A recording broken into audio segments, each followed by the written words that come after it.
Hello বন্ধুরা, আজকে আমি তোমাদের জন্য নিয়ে চলে এসেছি একটা নতুন ভিন্ন স্বাদের ঢ্যাঁড়স রেসিপি।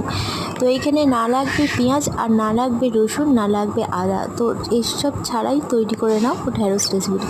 এখানে বাটির মধ্যে পোস্ত আর কালো সর্ষে আর দুটো কাঁচা লঙ্কা দিয়ে দিয়েছি। তো এখানে জলে আমি ঢ্যাঁড়সগুলোকে ভালোভাবে ধুয়ে নিচ্ছি, দিয়ে ঢ্যাঁড়সের সামনে আর পেছনটা বাদ দিয়ে দিয়েছি। তো এইখানে আমি কিছুটা বেসন দিয়ে দিলাম, আর হালকা একটু নুন দিয়ে দিতে হবে।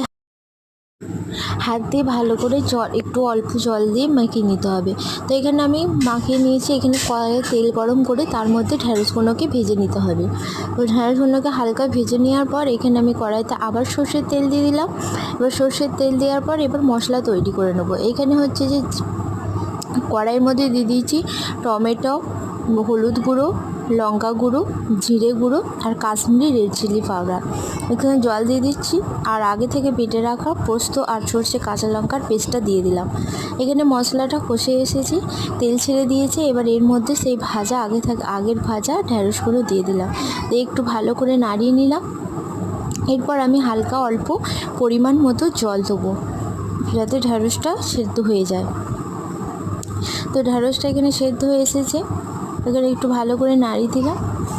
তো ওপর থেকে একটু নুন ছড়িয়ে দিলাম। আগে নুন দিয়েছিলাম, তারপর আবার একটু নুন ছড়িয়ে দিলাম। নুন হয়নি, টেস্ট করে দেখেছিলাম। তো ওপর থেকে আমি দিয়ে দিচ্ছি কাঁচা লঙ্কা কুচি।